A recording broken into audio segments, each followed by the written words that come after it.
This is Conversations with Paycheck and Red, a weekly podcast with two good old boys talking about anything and everything that crosses their mind. You may not know what you're going to get with an episode of Paycheck and Red, but you sure know you don't want to miss it.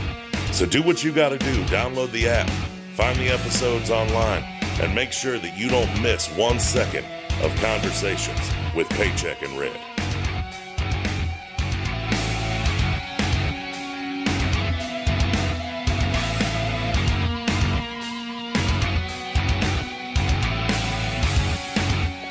What's up, everyone?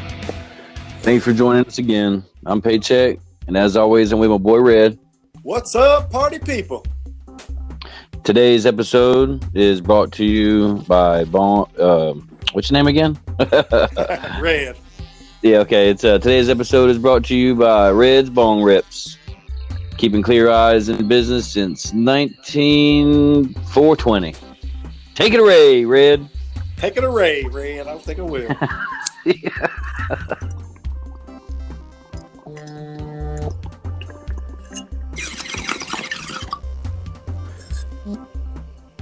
Hits from the bong.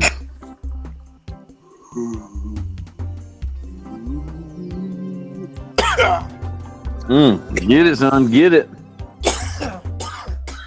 Oh, wow. I switched apparatuses and that thing. Whew. Is it a nice? It's a nice and clean one? Oh yeah, nice and clean one. Hey, real quick, I'm not feeling this whole introduction thing. Just kind of feel like addressing our listeners when we first start. Like, hey everyone, what's up everyone? What's up y'all? Hi everybody. What the fuck? Your introduction getting stale to you, huh? Yeah, I'm not feeling it, man. I don't want it to be fake. Hi everyone. Hello everyone. Howdy. Wow. Hello there. You know what I mean? We're like, what the fuck, man? Hey guys. Hey everyone. Hey guys. Well, I mean, you gotta reinvent your introduction, man. So I never hear you say, "What's up, everyone?" Like when we're together, like when you meet our friends together, like at a beard competition. I never hear you say, "Oh, what's up, everyone?"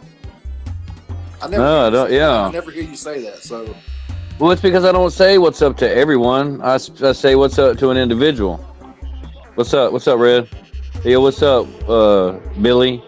Okay, Tom, Duran. We're reaching out to hundreds of thousands of people through this podcast. So you're each. Hey, what's up, hundreds of thousands of people? No, can I finish my thought? No. So you're speaking to every person individually because they're listening by themselves or with a group of people or whatever the case is. So it's what's up y'all, what's up, hey y'all. I mean, whatever. I mean, however you would address a group of people or an individual in person, you would do the same thing through the podcast. Greetings, everyone. Greetings and felicitations, everyone. You have to be natural, man. Yeah, is that it's not natural the way I'm doing it. Right. Because I never hear you say, "Hey everyone." I never hear you say that. All right, I'm gonna drop a few of them, and you just let me know which one sounds the most natural. Okay. Okay. What's up, y'all? Welcome back. All right, that's number one. Okay. Yo, what it is, motherfuckers. Okay. That's number two. Okay. Hi guys, gals, children, everybody. Welcome back. Okay. All right. Well, we're going to go ahead and knock that one out of there because that doesn't work. Yeah, man, I'm having a hard time with that, man. How would you do it? Let's hear Red's. Okay, like we just started recording. Go. You've always been the one. All right, good talk. You've always been the one to do it, so I got to think about it for a second. I would say, "What's up, y'all?" That's how I usually greet people. I'm a y'all kind of guy. So, what's up, y'all? It's Paycheck and Red. What about Ewans? Ewans? No, you don't ever say Ewans. So, hey, what's up, Ewans? Welcome back. Welcome back. No, that's not it. I would go with. I mean, you got to just let it roll off the tongue, man. You can't script it. You just say whatever you feel. Yeah. No, I get it. That's the problem that I'm having is that I don't want to fake the funk. You know what I mean? I want to keep it 100. Right. That was gangster, wasn't it? I just went gangster just now, didn't I? You did. The only thing that was missing was the word dope. Well, see, when I'm talking to a female, I'm like, "What's up, shawty?" No, you don't. If I'm talking to a dude, I'm like, "What's up, player?" No, I've never heard you say. I never heard you say that either. Okay, so I do say I would say naturally out in public. If I come into in contact with a group of my friends, what's up, y'all? There you go. All right, so let me try this again. What's up, y'all? Welcome back. I'm Paycheck, and as always, I'm with that crazy motherfucker Red. What's up, party people? What's up, party people? So now you trying to drag me into this? I got a thing. You don't have a thing, so you're having problems with your thing. So don't fuck with mine, okay?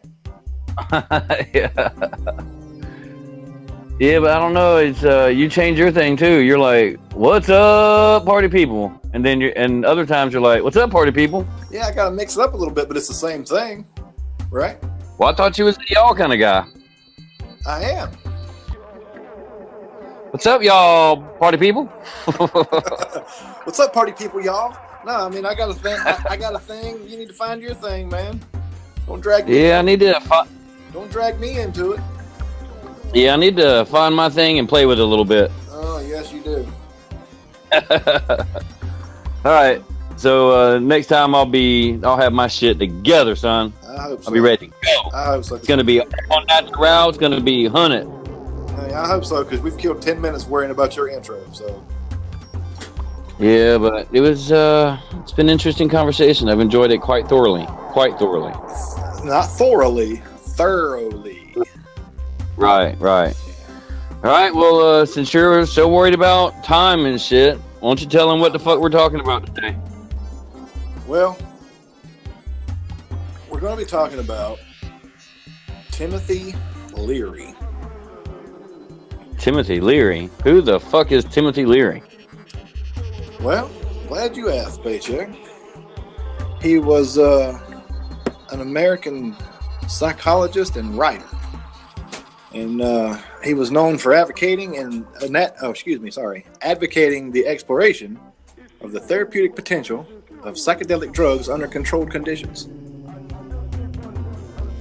Controlled conditions? What do you mean, like a doctor? Well, under the supervision of somebody responsible. Responsible? Yeah, not like out at a party with your buddies and drop a hit of acid and have a bad trip and wind up not doing it ever again and having mental issues afterwards. He would do it in a controlled environment.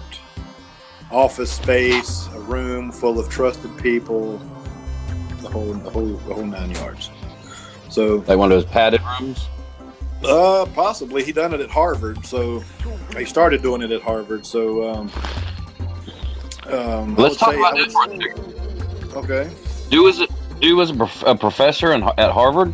Yeah, he started off as a professor at Harvard, a clinical psychologist.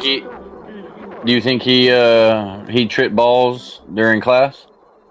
In my research, it didn't suggest so, but reading through the stuff that I read through to get the information that I did, I don't see anywhere where it said that he tripped balls in class. He would try to talk some of his students into doing it. He would try to talk some of his Harvard colleagues into helping him. But yeah, I don't think he ever tripped balls in class. I don't think. Well, rumor has it that this dude has tripped well over 600 times. Yeah, and that blows my mind, man, because I've done acid before, numerous times, and I don't think that my mind personally could handle 600 hits of acid like that. That's crazy. Well, two things real quick. Number one, dude lived to be like 76. Yeah. So everybody's talking about acid's bad for you, and hallucinogenics or whatever, is bad for you. Whatever. Dude lived a whole life. I mean, now I'm just shooting from the hip here, but I'd like to think that the average American lives to 80, ish, right? Right, on an average, yeah. I think average American lifespan is between 60 and 75, I think. Well, number two is I don't remember reading anywhere where it specifically says acid. Like he says LSD. Yeah. So I've done I've done some LSD. I've taken a couple of some of that white blotter, some of that double dip, some window panes. I've taken some shrooms. I've done I forget the damn name. I always fuck the name up, but it's like microdot. Yep. Microdot. Have you ever heard of that? Yep, I've done it. Looks like what is it? Looks microdot. Like microdot. Looks like broken up pieces of pencil lead. Yep, absolutely. So I'm not seeing anywhere where it specifically says what kind of LSD because I know from experience, and maybe you can confirm or deny, but I always had physical consequences, the next day, or coming down or whatever, jaw locking up, just body feels like a wreck, you know what I mean? But when I did the microdots and the shrooms, I didn't have that effect on my body. You know what I mean? I guess, especially with the shrooms being that's a natural hallucinogen. So did you find anywhere where it talked about what kind of LSD this guy did? Well, he started all of he started, I can't even talk tonight. He started all of his experiments in like the early 60s, like 60, 62. And he started doing, he started a project called the Harvard psilocybin project. And psilocybin is a naturally occurring psychedelic prodrug produced in more than like 200 different species of mushrooms. So he started... Huh? So I'm sorry, I didn't let you finish. Go ahead. He started all of his hallucinogenic experiments with mushrooms. Okay. So, and then I think he graduated to, when he found out what the mushrooms would do. Excuse me, am I interrupting you or something? You mean let you go? No, I'm sorry. I had to walk in here into the kitchen real quick. It's a shine kind of night, man. I'm opening up my little mason jar right here. I'm gonna get me I might go with a double tonight. I'm gonna mix it with some sweet tea. Well, man, you probably should have done all that before we started the podcast. Yeah, but I'm a shoot from the hip guy. I was sitting there. I was listening to you, and we were talking about tripping balls and shrooms, and I was like, "But damn, I can't do this episode sober." You don't have any mushrooms or no acid laying around, Paycheck? Yeah, I mean I do, but I want to be able to finish the episode. You know what I mean? Mm-hmm. And because, with my, the career I'm in, it's not like I have, options, so right. Alcohol is really the only option I have at this point. I hear you. Could you hurry up? We're trying to do a podcast here. Well, I'll tell you what, man, go ahead and take you another bong rip real quick while I finish this up. You make sure you make sure you tip your waitress right there too, all right? Yeah. She's in here looking at me like, why are you interrupting my TV show over here? Right. Well, why are you interrupting our podcast over here? How rude. All right, well, another commercial with Red's bong rips, I guess. Take it away, Red. Yeah, take it away.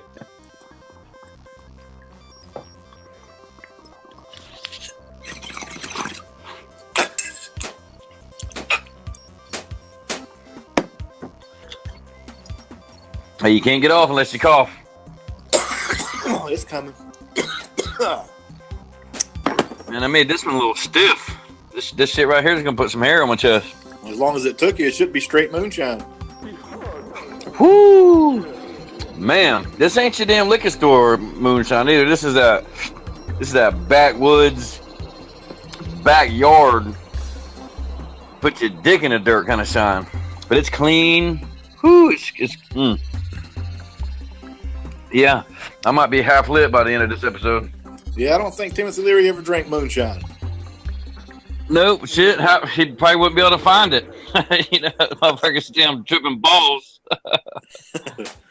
Okay, so getting back to Timothy Leary. Yeah. You've done some research. Let's hear about him.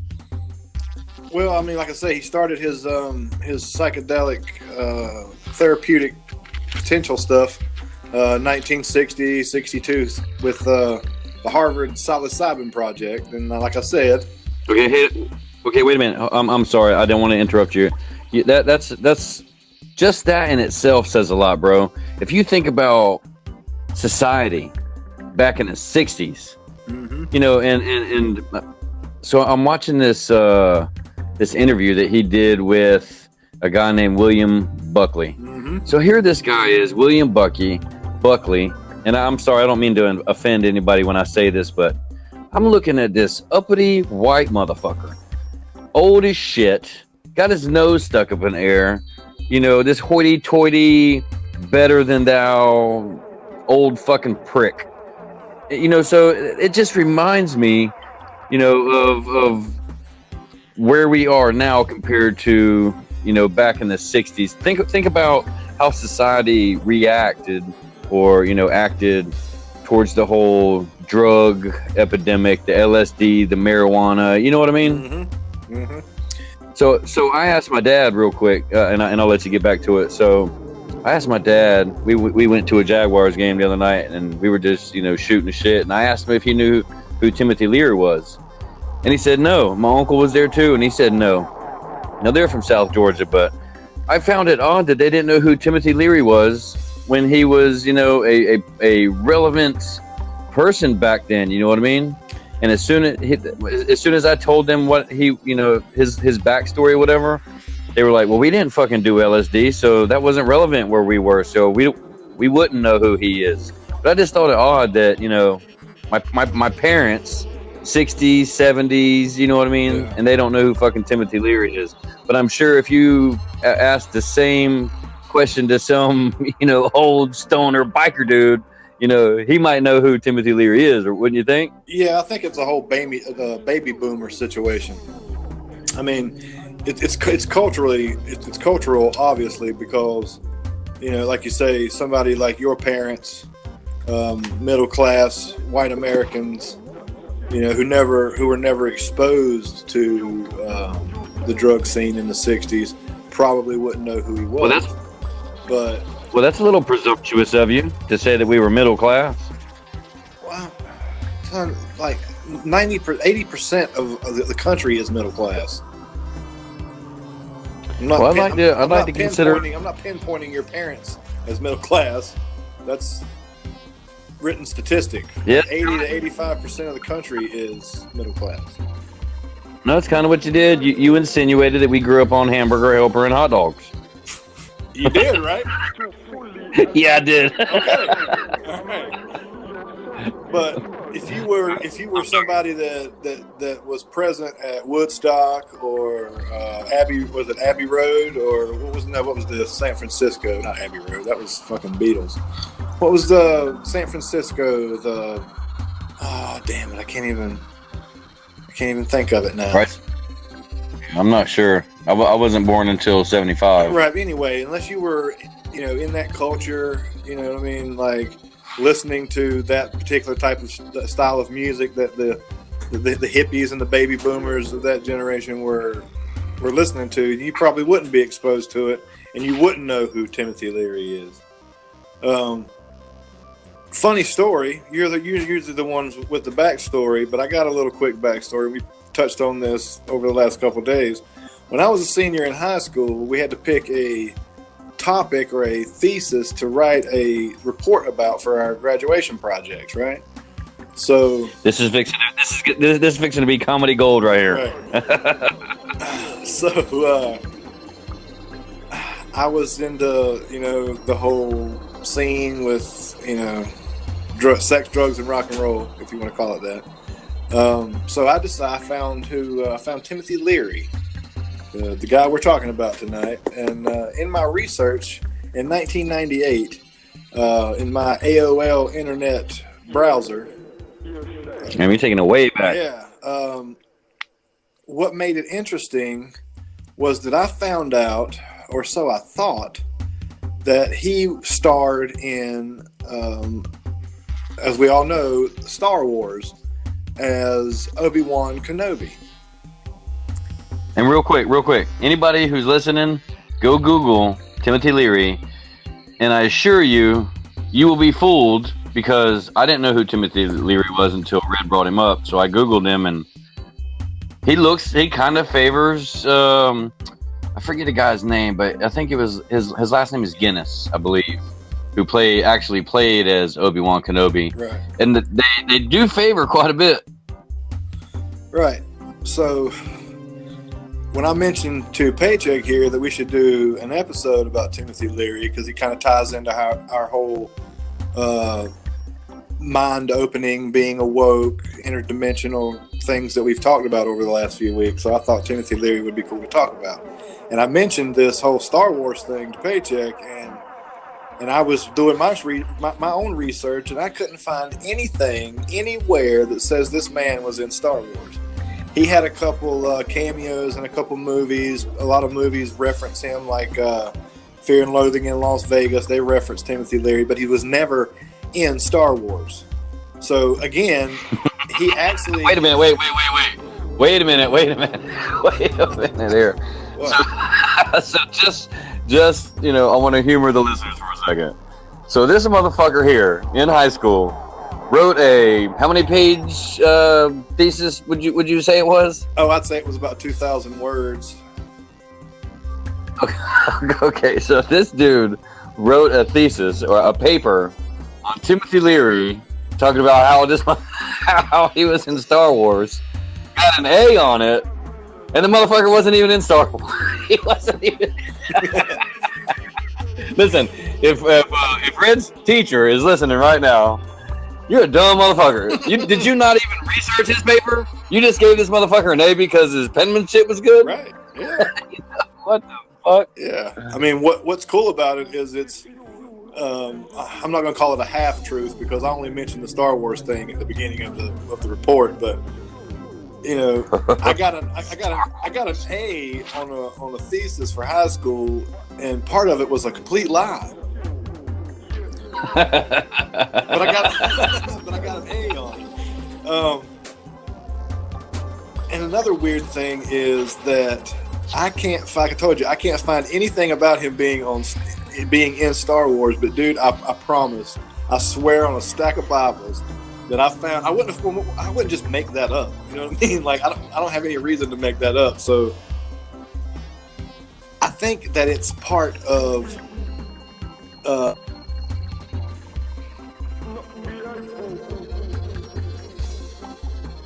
In that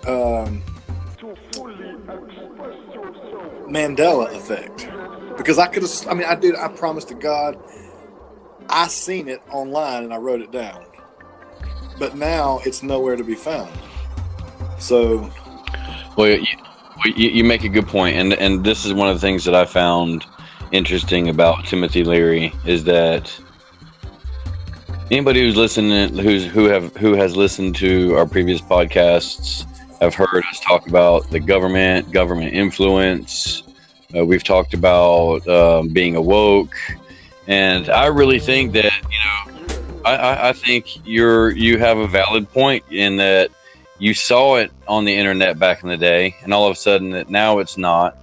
So one of the things that I find interesting about Timothy Leary is that he makes comments about the government stifling him and not wanting him to reveal the truth about psychedelics and what it does to the brain. So fill the listeners in on what what the research you came across relating to, the whole being awoke and because if I understand correctly, the research that I've done and the conversations that you and I have had, he's done all this LSD based solely on science and what it does to the brain, correct? Yes. Yes. The Harvard psilocybin project evolved into when he got his results, and he found out that LSD opens the mind and enables the human being to free think and think on their own. I mean, he had a lot of little coined things that he said, little phrases that he would make up, like the whole thing that he was famous for was the turn on, tune in, and drop out, which is turn on your mind, tune into what it's telling you, and drop out of the normal way of thinking. When I was young and I first learned about Timothy Leary, I thought he was telling me to drop out of high school. You know what I mean?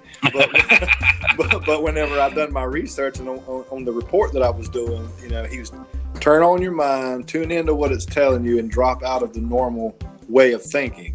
So, and then it goes to, think for yourself and question authority, question everything. So when he found out that, the mushrooms opened the mind and made people, free think and look at things a whole lot differently, and on a therapeutic level, he even brought it into Folsom Prison and created the Concord Prison Experiment, which is rehabilitating prisoners into not committing crimes again. So he went to Folsom Prison and got the prison to allow, like, death row inmates, the people that were dying anyway, or repeat offenders that are serving for small crimes. He would give these psychedelic drugs to these inmates, and a lot of the small crimes serving small time criminals, they done these psychedelic drugs, and when they came out of it, their whole entire way of thinking, they didn't want to commit crimes. They got out of prison and they lived long, fruitful, productive lives. And Timothy Leary even, obviously he done the LSD himself, and it's mind expansion, personal truths. He had a thing. He wrote a book, or he wrote lots of books, but one particular book he wrote was called SMILE, and it's an acronym for space migration, intelligence increase, and life extension. So he talked about, whenever you are under the influence of psychedelic drugs, you leave this plane of existence, and that's the space migration. You leave this plane of existence and go completely somewhere else. And it expands the mind and increases intelligence to, in the fact that you're open to a lot of different ideas that you wouldn't be open to, under the whole, what do they call them? Sheeple. You follow what you're being told. You know what I'm saying? So it's he opened the doors, and in my opinion, we even talked a few days ago, I personally think that he started a revolution of free thinking and bucking against the system, and trying to tell people that the government's lying to them. You know what I mean? Because these people, especially the prison experience, because these people were incarcerated for small crimes, and when they're being held in this solitary confinement and in the hole or whatever you want to call it, it messes with your mind. We even touched on this whenever we done the solitary confinement episode. So whenever he done these experiments on these prisoners, and it made a difference of their way of thinking, the government tried to shut him down. This man was arrested 36 lifetime. And but wait a minute, this dude went to damn prison, Folsom Prison. Yeah. For 30 years for marijuana. Mm-hmm. Marijuana for 30 days. If that doesn't say that the government wanted to put him up and keep him quiet, then this shit is crazy. Richard Nixon even called this man the most dangerous man in America. During the time period of Charles Manson and Ted Bundy and all that, he was the most dangerous man in America. by the president. He said that Timothy Leary is the most dangerous man in America. When you've got Charles Manson running the streets, you've got Ted Bundy running the streets, you've got all these different serial killers, running the streets, and all this different stuff running around amok in the country. And Timothy Leary, the man who opened people's minds and made them think for themselves and learn their own personal truths and expand their minds, he was the most dangerous man in America in the 60s. So that exactly goes to show you that the government doesn't want you to know everything. They only want you to know what they want you to know. They only tell you what they want you to know, and the rest is just brushed under the rug. I wasn't alive back then. Me either. But I can't help but to be thankful for guys like Timothy Leary, because all these interviews that I'm watching, because this dude was well respected in the intellectual field. I mean, he was a professor at Harvard. It's so there was a lot of interviews, a lot of video on this guy. Right. And every video is, and I touched on it in the beginning of this, these snooty, super conservative. Now, I consider myself to be, somewhat conservative. But I see these uppity, white, it's just, I'm so glad. I'm thankful for guys like this because, we're in an era now to where marijuana has become mainstream. Imagine back in the 60s, these uppity fucking assholes who don't know anything, who are just old fucks, who never smoked a joint, never damn did anything, yet have all the fucking opinions on this shit. Talking about how it's bad for you, and it's just so. I'm super thankful for guys like this, because if it wasn't for guys like this, then that they wouldn't have opened the doors for other supporters, and of this guy Timothy Leary. Out of all the interviews that I've watched, that's the research I did. I watched a lot of fucking YouTube videos. Yeah, I watched a few myself. But his main thing, out of all these interviews that I watched, is him telling these interviewers, I just want people to fucking think for themselves. Mm-hmm. A person should be free. A free person, is free to think on their own. Who are we to tell them what they can and can't do with their bodies? The government should not be able to tell them. Medical field should not be able to tell them. And if this was back in the 60s and 70s, and look at the medical field right now. Look at the government right now. Look at these fucking politicians, trying to push their agenda on us. What we can do, where we can do it. It's like, holy shit. So I'm thankful for this guy. Right. Yeah. He if it wasn't for Timothy Leary, he like I said a while ago, he started a revolution, man. I think, and a lot of the closed-minded people, like you're talking about, the people that interview him, those people have no idea. Those people get paid to do a job, and credit, like especially talk show hosts and the people that were interviewing, they get paid to criticize.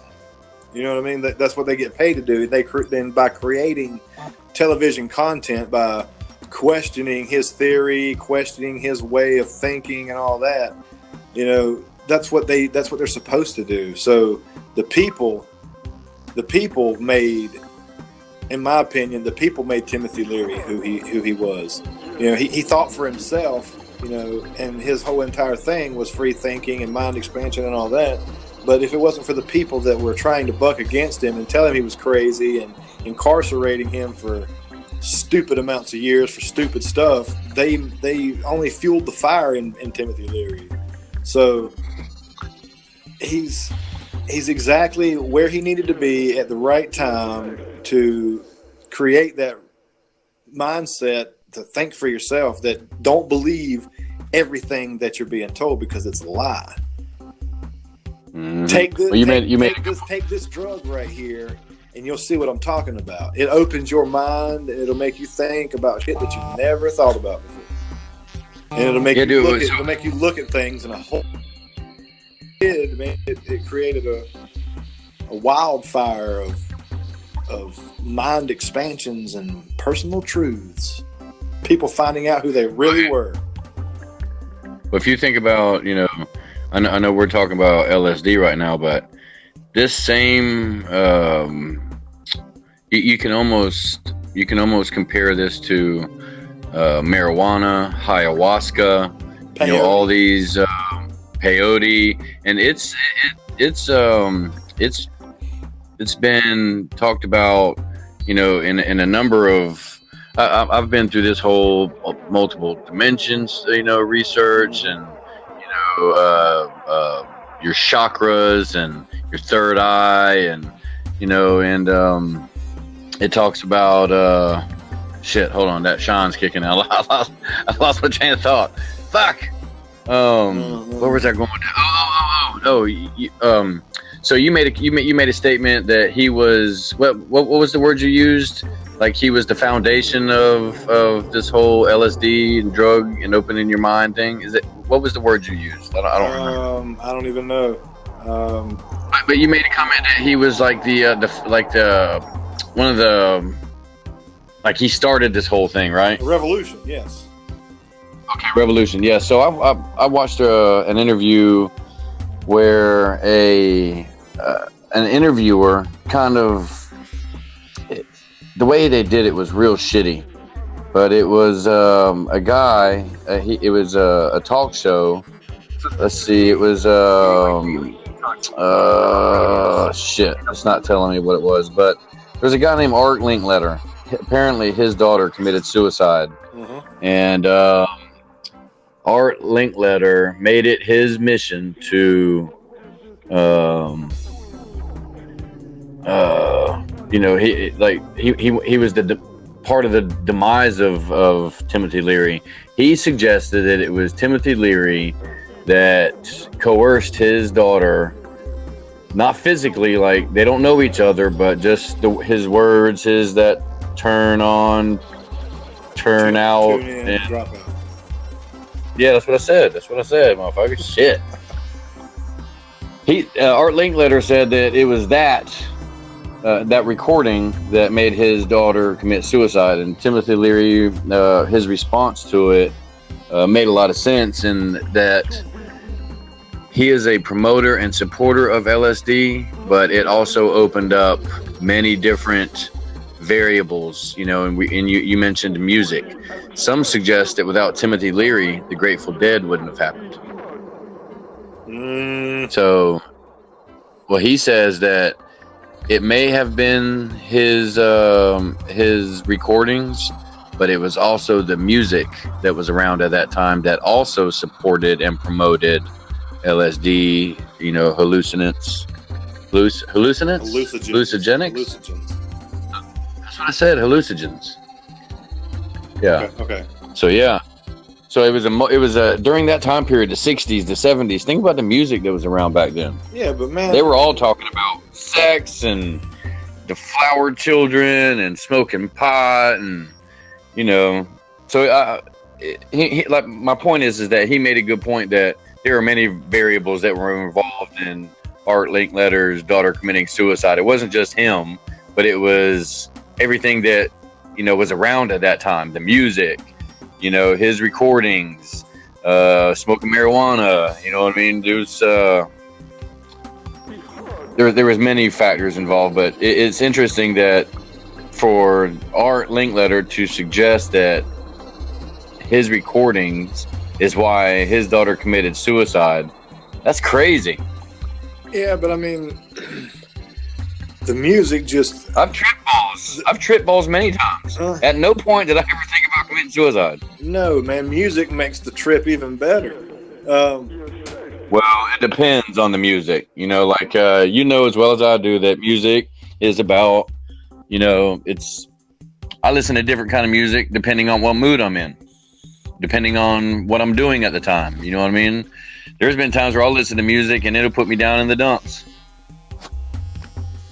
Yeah. So maybe a combination of that kind of music and LSD, maybe, I guess. Well, I mean, LSD. See, that's the thing. Timothy Leary didn't invent LSD.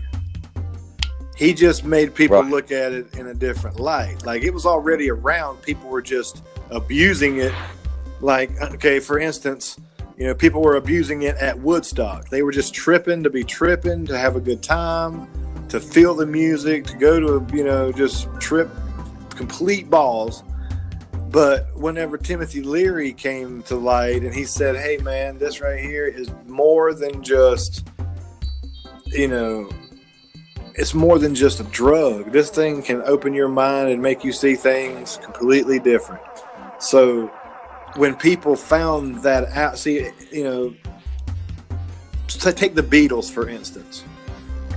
Lucy in the Sky with Diamonds. That is totally about LSD. Okay, so. Or the Yellow Submarine? What was that? What was that? Is that what it was called? The Yellow Submarine or something like that? Yeah, but Lucy in the Sky with Diamonds. Lucy, L, Sky, S, Diamonds, D. It's LSD. Lucy in the Sky with Diamonds. Yeah. You didn't know that? Well, after the research that I've done, yeah, there's been many. He turned many musicians on to LSD. Yeah, but what I'm saying is, whenever the people found out who Timothy Leary was and that he made them think differently, the music changed. It was the peace and the love and the Lucy in the Sky with Diamonds and the Yellow Submarines and Scarlet Begonias and all that stuff. It wasn't, promoting drug use. It was just opening people's minds and making them think making them come up with those crazy ass lyrics. And a lot of those tunes are the reason why some of these musicians are famous to begin with. Take Jefferson Airplane and what was the song? The White Rabbit. Mm-hmm. Dude, that's one of my favorite songs ever. And it was, all that. I thought that was about cocaine. Dude, come on. You can't talk about the Red Queen and Off With His Head and the Dormouse and all that shit on cocaine. Come on. Yeah, sure. Come on. Well, the thing about Timothy Leary and why he was shunned so much by the government is because people took him seriously. Like, he was a well-respected intellectual. So it wasn't your typical stoner, talking about LSD. It wasn't your stoner musicians talking about LSD. Here you have a Harvard, and just to be clear, he was an assistant professor at Harvard. Just want to make that clear. But that's why he was so dangerous, or that's why they found him to be so dangerous, is because this is a well-respected intellectual at Harvard telling people to trip acid. The government did not like that. It gave young people an excuse to trip, instead of the excuse, because I want to get stoned, dude. It's because I want to open up my mind. You know what I mean? I want to be quote unquote awoke. So this is why so many people were after this guy. Politicians, governments, law enforcement. You know what I mean? Yeah, he was a pretty eclectic dude. I mean, I think you made the point before we started the podcast when we were going over notes and stuff that he made mention in an interview that anybody that is criticized for the way they think, all these biblical scholars, scholars in general, philosophers and all that, have been chastised for the way they think, and they were punished and imprisoned and hung and beheaded and crucified and all this. And I kind of, when you said that, you kind of put Timothy Leary in that same category. I'm not going to call him a prophet or anything like that, but he had a message, and when the higher-ups of the world didn't approve of it, they chastised this man and imprisoned him to keep him from getting his message out, and to hinder him from opening the minds of American citizens, or the world rather. There's just, he made mention that there's no room in the world, and no more room in the world for another martyr. You know, you're worried about me opening people's minds, but you've got all this other crazy shit happening in the world, but you're worried about me, and I'm just trying to help people.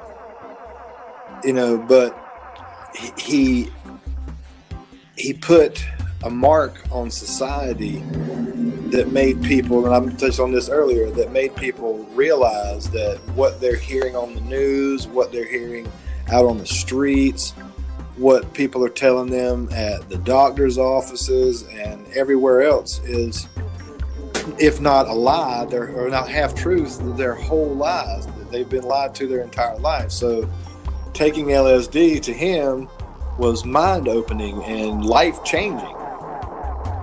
So I consider Timothy Leary to be right in the category with Aristotle, Socrates, you know, a lot of those ancient philosophers, even Jesus even.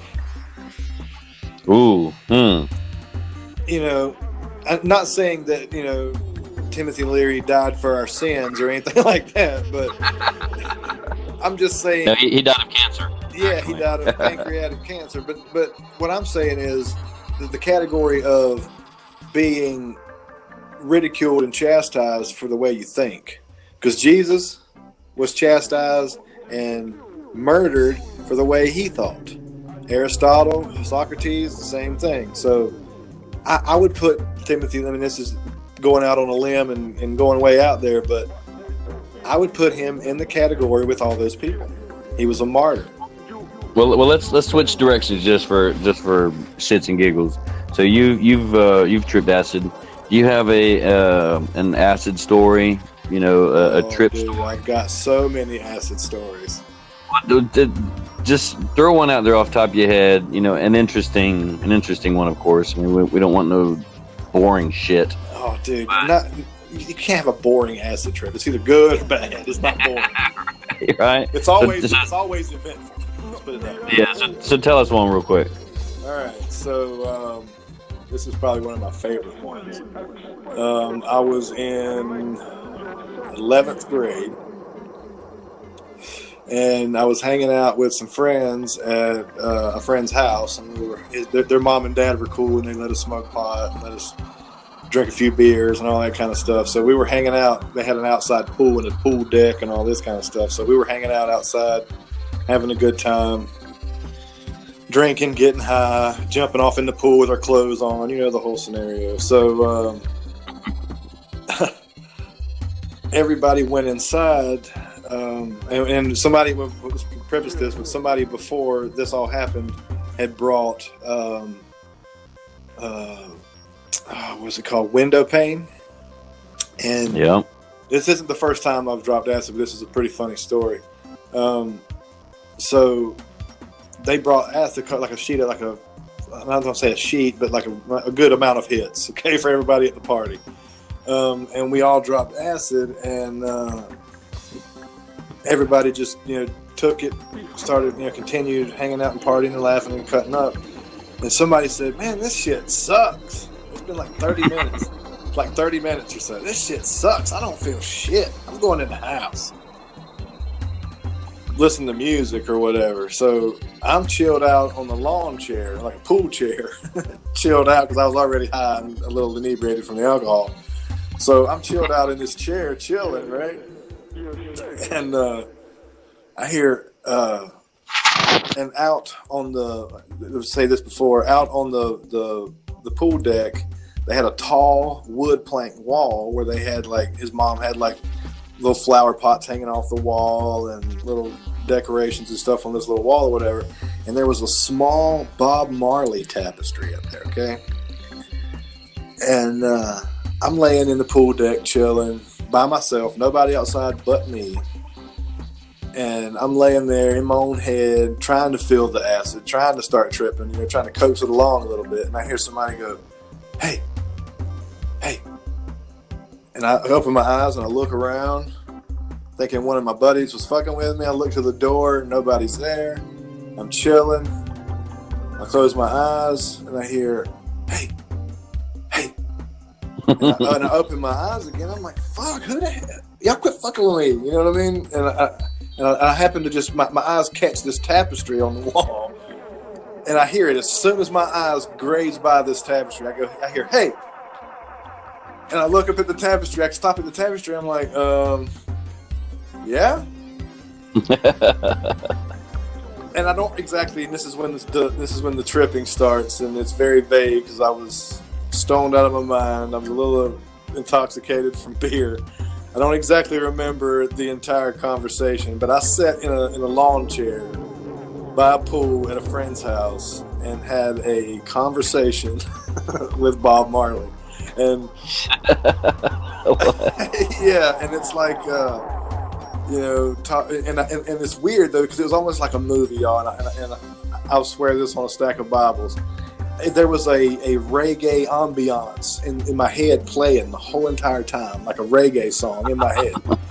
So I'm listening to this tapestry talk to me, about tripping and having fun and where's all your friends at and all this kind of shit. And right before it was over with, one of my friends came out, like he stuck his head out the door. He said, "Hey man, who the hell are you talking to?" And I'm like, nobody, man. I'm singing. I'm singing to myself or some shit. Yeah, so I had a complete trip. It was awesome. I wound up getting done talking to Bob Marley, going inside and having a wonderful night with my friends, tripping balls, laughing about dumb shit, laughing about everything, giggling till my face hurt. And waking up the next morning and not having a side effect at all. Like, good to go, hit the floor running, no sluggish hangover or anything, man. But were you expecting one? Well, if it's really good acid, or LSD, whatever you want to call it, if it's really good acid, and it's good and clean acid, then you're not supposed to. But if it's like shitty quality, it's not really the greatest quality acid, then there's a little sluggish after effect, just like anything. You know what I mean? But man, that's a good trip. Now, a bad trip was actually on Microdot. You mentioned that earlier. I had taken some Microdot with some friends. We were hanging out junior, senior weekend, prom weekend in Myrtle Beach, staying at a hotel with a bunch of friends. And one of my friends drove a Jeep Wrangler. And we were going to the store to get snacks and drinks and shit for the room or whatever. And we had taken this Microdot before we left or whatever. And it was nighttime. Or whatever. Huh? Or whatever. Or whatever. Yeah, no, it was nighttime. I'm pretty sure it was nighttime. And I'm sitting in the back seat on the way to the store by myself. It was my two friends up front, the driver in the passenger seat, and I'm sitting in the back by myself. And I'm, looking around, looking at everything. And out of the corner of my eye, I seen a shooting star. Just fly across the sky. And I was like, oh, that's cool, And I kind of look at that, that's pretty badass. A few minutes later, I see another one out of the other corner of my eye. It falls out of the sky. I was like, no, there's no way you can see two of them in one night. That's not even possible, unless it's a meteor shower or something. I hadn't heard anybody talk about one, so I was just, whatever, that's pretty wild. I've seen two shooting stars in one time. So we go to the store. I stay in the Jeep, smoking a cigarette or whatever. They come back. We get back in the Jeep. We head back to the hotel. And I'm sitting in the back seat doing the same exact thing, and I start seeing like like shooting stars everywhere. And I was like, holy. And I start tripping. I was like, y'all not see that shit? You know what I mean? I'm like ducking down in the back seat or whatever. And like it's like one every second, just a shit ton of them. And it freaked me out. Like I was talking about like somebody like shooting at us or some shit. And then it went from that to aliens and shit. And before it was over with, by the time we got back to the hotel room, I was in the floorboard of the back seat with my head covered. Shit. Trying to keep myself from being hit by these shooting stars, dude.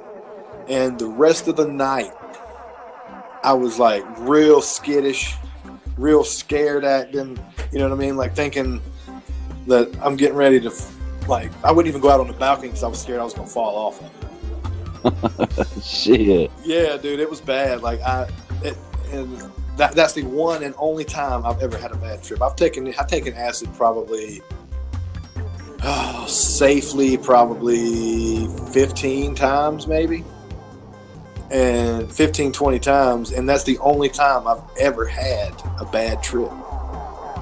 But every other one of them were awesome. I mean, they were just chock full of good times. I mean, it's. I don't think I've ever had a bad trip. One that sticks out in my mind is so. Well, this was the first time I had ever tripped acid. A friend of mine asked me, you know, if I knew anybody that wanted any acid.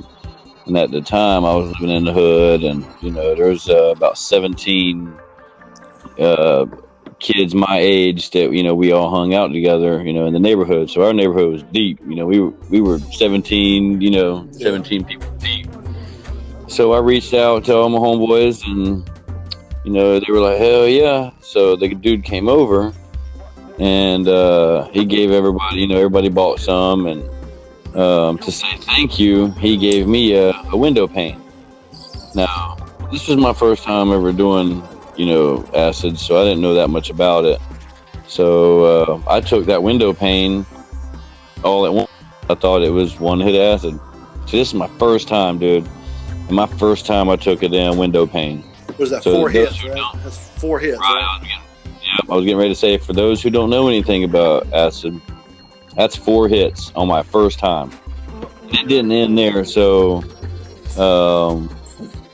he was like, hey, do you want to go with, you know, the guy, my buddy that brought it over, you know, after we made the sale, and he gave me more window pane and everything. He was like, what do you want to ride with me? So I was like, hell yeah. We ended up going to the guy's house that, you know, the supplier, like the big dude. And we go over there, and the guy gives me what looks like a Visine bottle. But it's he tells me that it's liquid acid, and that's what he uses to blot the paper with. So I'm like, well, hell yeah. So, you know, I'd take another drop on my tongue, and then they're talking about, you know, people put it in their eyes. So I put a drop in one eye and then the other eye. And dude, it was rough. Like, that was way too much acid for somebody who's never tripped acid before. Yeah.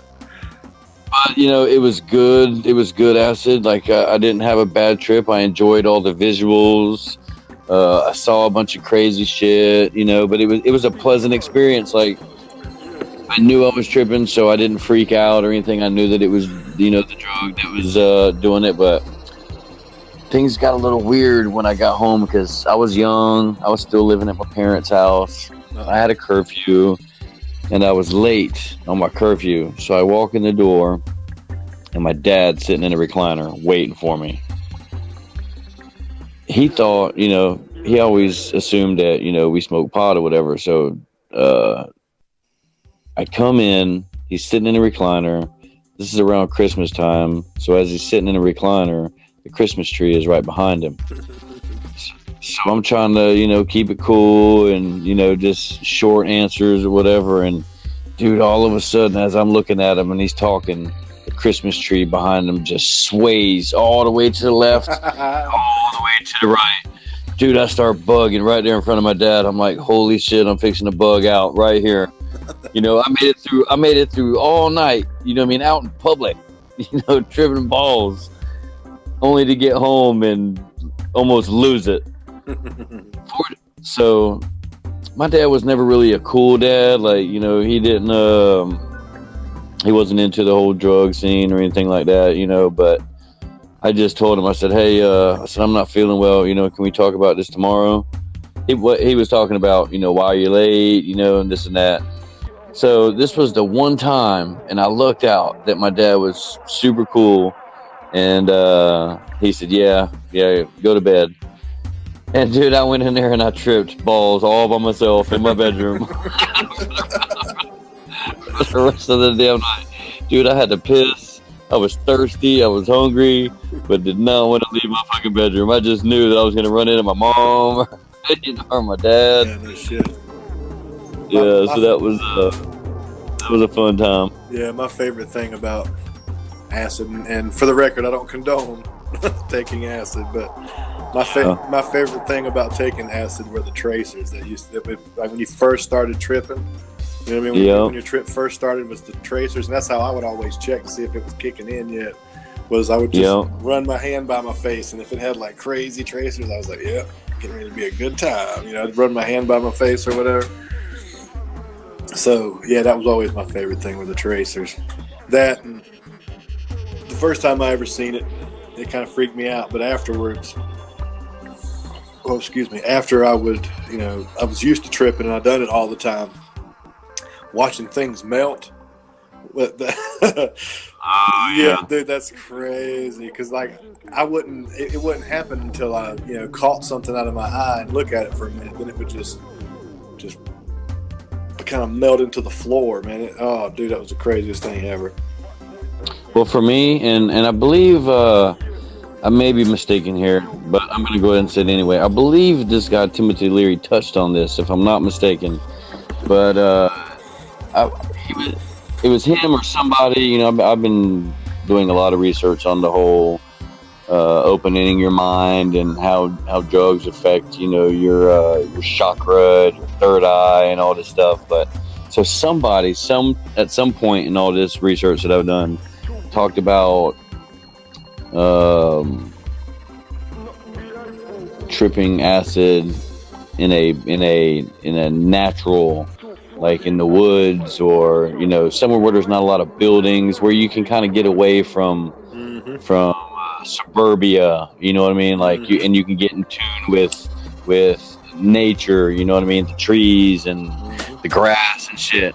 And that was one of the things that I always enjoyed, you know, and that I didn't trip as much as you've tripped. I probably tripped acid. Well, I take that back, because I did do some shrooms, I did some microdots, whatever. But for me, the greatest experience doing any kind of hallucinogen was nature, trees. Trees used to bug me out, but in a good way.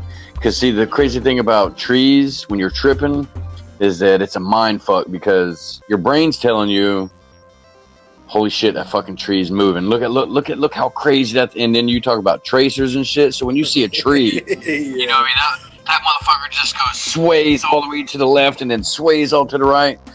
So anybody who hasn't tripped acid before, what it does is that it takes you out of reality and then bam, throws you right back into reality. So you go through moments where, holy shit, oh my God. And then, okay, I'm fine. Everything's good. And then bam, you're like, oh my God, what are these hands? Are these my hands? And then bam, you're back into reality. So it's a big mind fuck. So that was one of the things that I always enjoyed about, you know, when I was tripping, is the trees and the grass, because you see this shit swaying back and forth, and at first your mind's like, holy shit, this fucking tree is moving, you know, it's swaying, you know what I mean? But then bam, you're back into reality, and you're like, dude, it's the fucking wind. You know what I mean? Trees fucking move. Yeah. You know, bushes move. Yeah. But you go through that short, you know, time frame where you're like totally bugging out. You know what I mean? Yeah. Another quick. It puts. Hold on. Wait. Let me just tell this. This is a super quick one. So I was dating this girl. We decided to trip together. And now this is a female. This is a whole different experience. You know, it's different when you trip with your boys as opposed to tripping with just your female. It's just you two. You know what I mean? Yeah. So we tripped. It kicked in. We were feeling good. We were watching Natural Born Killers. You ever watch Natural Born Killers tripping acid? No, I have not. Okay, well, a lot of people don't know this, but Natural Born Killers, the movie, was filmed for people who trip acid. No bullshit. Yeah. If you see this movie and you see how the lights work and how the background is, it's a total trip movie. It's for tripping acid. So we were watching it. We were bugging out. And I looked over at her and she looked at me and she just started crying. And it was the most saddest cry ever, dude. Like, I was like, oh my God, my heart hurts for this girl right now. So I start crying. So I'm looking at her, she's crying and I'm crying. And then all of a sudden, bam, we get thrown back into reality. And I look at her, I'm like, what are we crying about? And she was like, I don't know. And then we just start busting out laughing. But one more real quick. I don't want to overdo it, but I learned very quickly one experience to not be the only one tripping at a big fucking party. Right. Dude, I was at this huge fucking rager, dude. Music, kegs everywhere, liquor everywhere, and I was the only one that was tripping.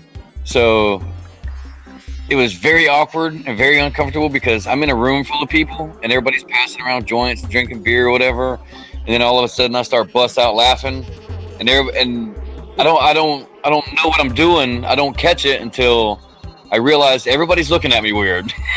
So what happened was that we're all in a quiet room. Everybody's vibing.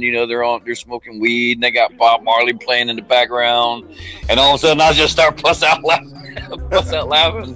So everybody's looking at me like, and I could almost read people's mind. I could almost hear them thinking, "What is this guy laughing about? What is this guy?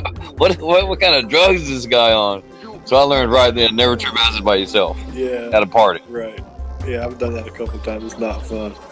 Have you? Yeah. Okay, so I'm not the only one. Good. No. See, what had happened was, I was riding around one night with nothing to do, and somebody called me. Somebody paged me. And I stopped and called them back, and they were like, dude, you got to get over here to so-and-so's house, man. It's a fucking huge party, like last minute, everybody's here. And I was like, no shit. And he was like, yeah, dude, like, because it's off in the woods at a river house. He's like, I'll meet you at the end of the road to bring you in here because it's a little weird to get in here. I was like, all right, man, all right. I got to stop at the store and get gas, but I'll meet you there in like 30 minutes or whatever. So I go to the store and get gas. And I'm standing at the gas pump, and a friend of mine happened to pull up at the same gas station and pulled up right at the gas pump right beside me. He gets out. He was like, dude, I'm glad I seen you. I got some shit for you. And I was like, I've gotten, weed off this dude. Like, I've gotten, a couple other things off this guy. So I was like, yeah, man, what's up? He's like, dude, I got some acid. And I was like, what? So I was like, hell yeah, this will be awesome. I'm ready to go to a big ass party. You know what I mean? Like, this is going to be awesome. So I was like, yeah, dude, give me a couple of hits. So I got a couple of hits from him, and I finished pumping my gas. I took them right in the parking lot. As soon as he gave them to me, I just eat them. You know what I mean? So by the time I got to where I was going, I'd be good to go. I'd be tripping, having a good time, laughing, and cutting up with everybody. So I dropped the acid, finished pumping gas, get in the car, tell him later or whatever. I'll talk to him, later or whatever. And I get in the car and I go meet my friend or whatever. So by the time I get to where I'm meeting my friend at, I'm starting to feel it a little bit. Like I meet him at the spot on the side of the road, and it was for a split second, I was in a horror movie. You know what I mean? Like, parked in the car by myself. You know what I mean? Like something's getting ready to jump out at me or whatever. So I kind of got over that quick because he pulled up right after I did, kind of brought me out of it or whatever. So he's like, all right, man, cool. Meet me, follow me right here beside this road. So we go down there, I park, we get out, and dude, this fucking party is pumping like a movie, like a party you would see on TV. You know what I mean? Like loud music, people laughing in the background. It was so badass. And when I got out of the car and I met him and we were walking up to the house together, I was like, dude, I'm tripping balls. I dropped a couple hits of acid before I got here, or before I met you or whatever. He was like, what? And he's like, you got any more? And I was like, no, man, I met so-and-so at I met so-and-so at the gas station. I was like, I don't have any. I just got a couple from him.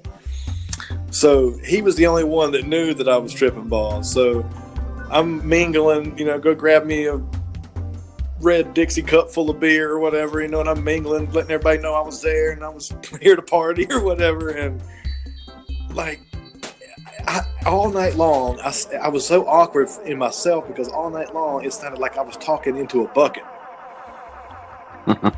Like I was like I was standing around all kind of people, but when I was talking, it sounded like my voice was way over there. You know what I mean? Like, it was so weird. And I didn't ever laugh and bust out randomly in front of anybody. It was just, I inside myself, I was personally super fucking awkward at this party. I mean, I had a good time, and I started telling people that I was tripping, so they kind of understood why I was acting so weird. But it was just, I was just awkward in myself because, like, everything sounded so damn far away, and I felt like really weird because I was right here in the middle of it, but everything sounds like it's across the way over there. So yeah, I get the whole tripping by yourself thing. But I remember hanging out at a friend's house one time, and we were strictly smoking, and he had mentioned, he said, "Man, you ever watch The Wizard of Oz?" And I was like, "Yeah, dude, it's like a great movie. It's like a childhood memory of mine that I love watching. I watch it now. I'm a grown man, almost 40 years old, and I love watching The Wizard of Oz." But he said, "You ever watch The Wizard of Oz?" And I was like, "Yeah, man, I love that movie." He's like, "You ever listen to watch The Wizard of Oz while listening to Pink Floyd's Dark Side of the Moon?" Oh, shit. And I was like, "No, that's weird." He was like, "Dude," he said, "if you start Wizard of Oz from the very beginning, from the time the credits come on and the lions roaring in the background or whatever the whole thing used to be or whatever, if you start that movie and Dark Side of the Moon at the same time, mash play on both of them simultaneously, and they play together, all the music." I don't know if you've ever heard the Dark Side of the Moon album, but there's a lot of there's a lot of sound. I mean, all the way through, completely in one sitting. There's a lot of sound. There's a lot of sound effects. All the music runs together. It's one huge ass long song. Pretty much. I mean, Pink Floyd was all into the mind-altering drugs as well, so their music was crazy. And every sound effect, every song went with every part of The Wizard of Oz to the very, very end. It stops. Dude, it's crazy. I haven't done it in a long time, and now that we're talking about it, I might do it again just to reminisce and kind of bring up some old memories. But it's crazy because all the little sound effects that Pink Floyd has in their music, and the content of the song, and the way the sounds go with the sounds in the movie, man, it's crazy. And and after that, after we've done it that one time, I kind of passed it along to some of my other friends, and we've done it, a lot more times than that. But every single time, dude, it's crazy. Like, somebody on some mind-altering drugs, or had to be on some mind-altering drugs, to come up with some crazy shit like that. And I don't know that it was done on purpose.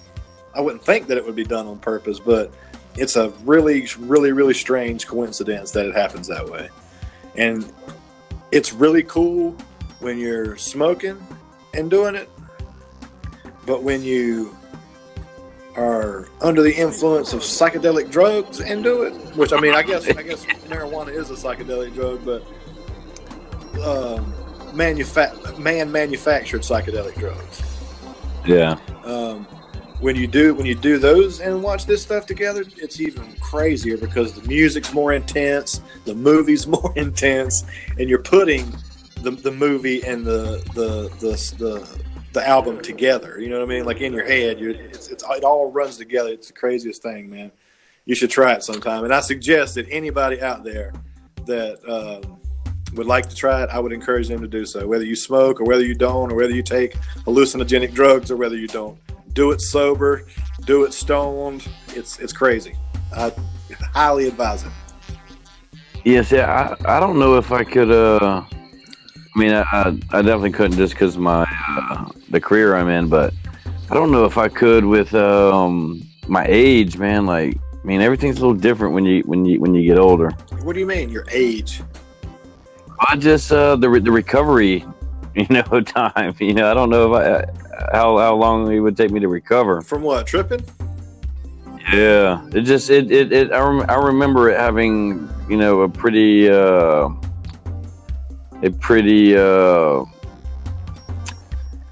I'm not even sure how to explain it, but it's like my body hurt the next day.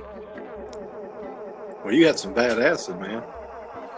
Well, and I know that, that has a lot to do with it, and, the quality of it and everything. But and to be honest with you, that is such an uncommon drug of choice these days. I don't know. It is. You can't hardly find anybody with acid anymore. But I tell you, last year, when I was in Myrtle Beach for the South Carolina Beard Club competition, one of our mutual friends, I'm not going to call his name on the podcast, but he had some mushrooms.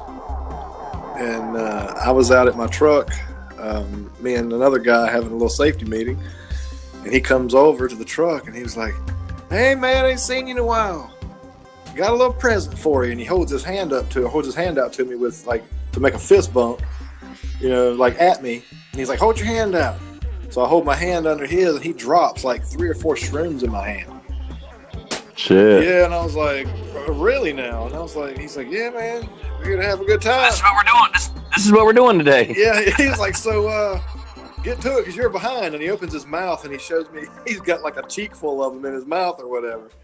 Oh shit! Yeah, and I was like, "Okay." So I kind of shake him in my hand, shake him around in my hand. And like, well, here goes nothing. And I haven't done shrooms in years. I haven't done shrooms.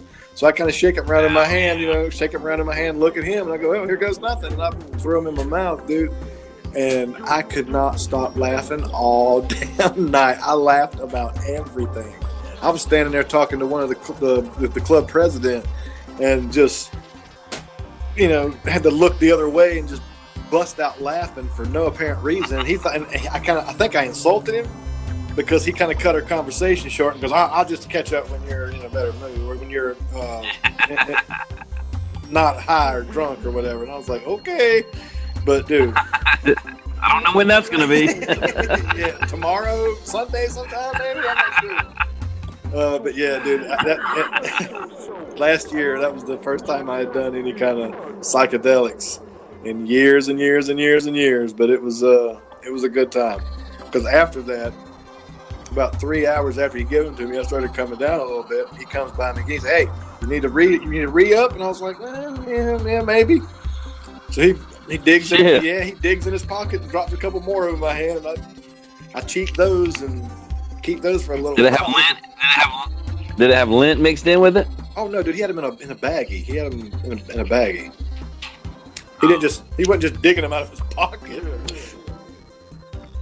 All right. Well, hey, listen. I'm getting the sign from the producer. Oh yeah. That we need to start wrapping it up. I hear you. So LSD, Timothy Leary. Did I say that right? I got a little buzz already. Timothy Leary, not Timmy. Yeah, Timmy. only his close friends call him Timmy. Yeah. All right, so our next episode, there'll be a more natural introduction. I'm probably going to go with the whole y'all thing. Right. For all of our northern listeners, I apologize. Y'all is what it is. Yep. All right, do your little rundown. Let everybody know, where to find us, how to talk to us. Oh, real quick. I'm sorry. September 14th, 15th. Red and I are going to be in Myrtle Beach, South Carolina. So if you're anywhere in the area, stop in, check us out on social media. We're going to give all the details. Stop in, say hi, buy us a beer, let us play with your wife's boobs a little bit. Oh, wow, dude, really? I mean, if they're into that kind of thing, you know what I mean? It's no big deal. I mean, we can go with the beer, but you're going to offer me to feel your lady's breasts. Let me play with your wife's boobs, or you can just buy me a beer. No. I didn't say I would never request such a thing. I mean, I'm a decent, proper Southern gentleman. Mm-hmm. But if the offer presented itself, you know what I mean? I'm not going to decline it. No, thanks. No, no, thanks. I'm good. You know what I mean? Yeah, I hear you. So yeah, South Carolina, Myrtle Beach, September 14th and 15th. That's where we'll be. So if you're there and we're there, then we'll all be there. We'll be there together. Yep. And I'll be touching your wife's boobs. Without Come on down. With consent, of course. Of course. I mean, I'm a gentleman. Yeah, we're going to be doing live episodes, giving away some merch, and doing all kind of crazy shit. Now, for the record, I may look at the boobs without permission. Oh yeah, of course. Just throwing that out there. Okay. Just want to make sure we're clear. All right. So, anybody that's been under a rock for the last 4 months, we're on Facebook at Paycheck and Red. Sorry, we're on Twitter at Paycheck and Red. We're on Instagram at Paycheck and Red Podcast. We are on YouTube, Conversations with Paycheck and Red. We have an email, questions, comments, concerns, pictures of your wife's boobs for Paycheck, so he can look at them before he touches. He can screen the boobs before he touches them. Paycheckandred@yahoo.com. If you're listening to us on Apple Podcasts, go to the review section. Leave us a kind word and a 5-star review. Makes us easier to find and keeps us relevant and all that kind of stuff. So, yeah, and real quick before we end, I personally would like to make a shout out. Do I make a shout out or do I give a shout out? I think you give a shout out. Yeah. Yeah, I'm gonna give a shout out to a couple people real quick. One to our girl Mayla. What's up, girl? Number 2, my cousin Caleb. Number 3, my jar of shine over here. It's made it a great evening, and probably gonna have a little cuddle sesh with the wife after we end this. So yeah, 3 shout outs.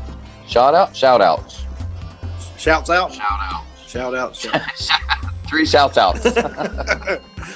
So, did cousin Caleb request a shout out, or is that just something you decided to do? No. And also a shout out to Cam. Haven't met him, but he appears to be quite fond of the Paycheck and Red podcast. So I didn't steal a shout out, did I? Did I steal your shout out? No, he was one of the first people to acquire a Paycheck and Red t-shirt.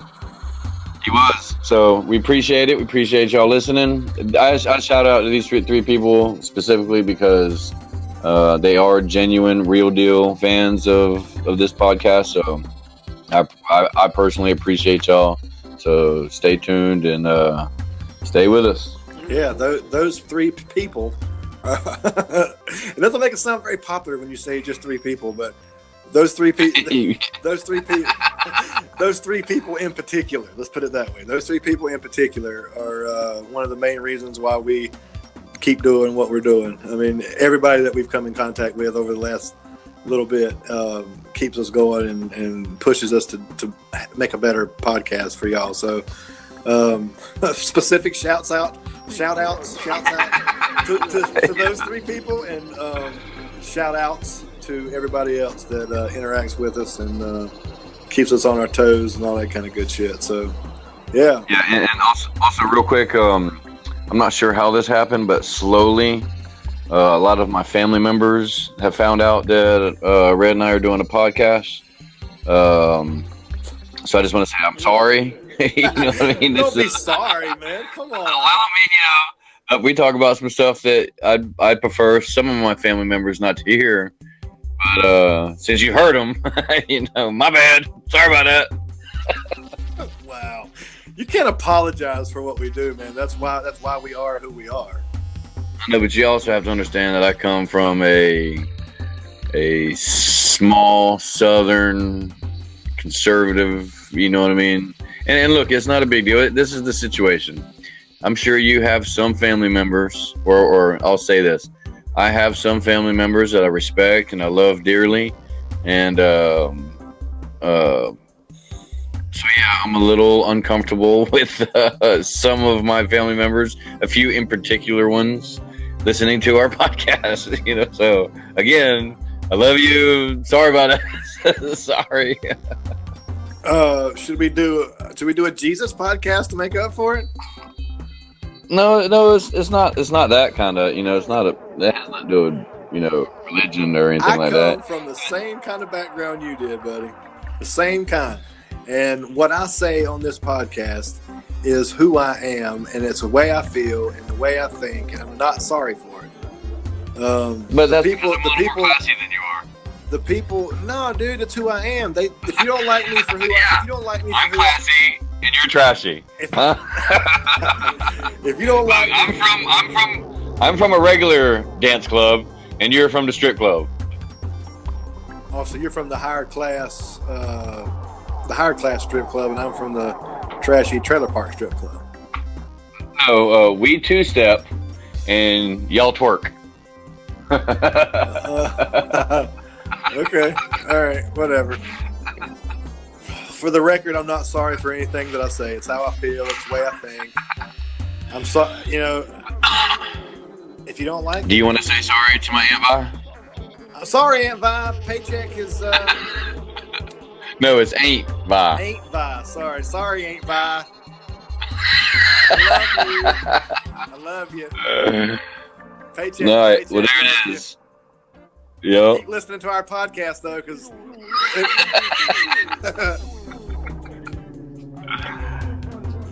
Oh, man. Sorry, Ain't Vi.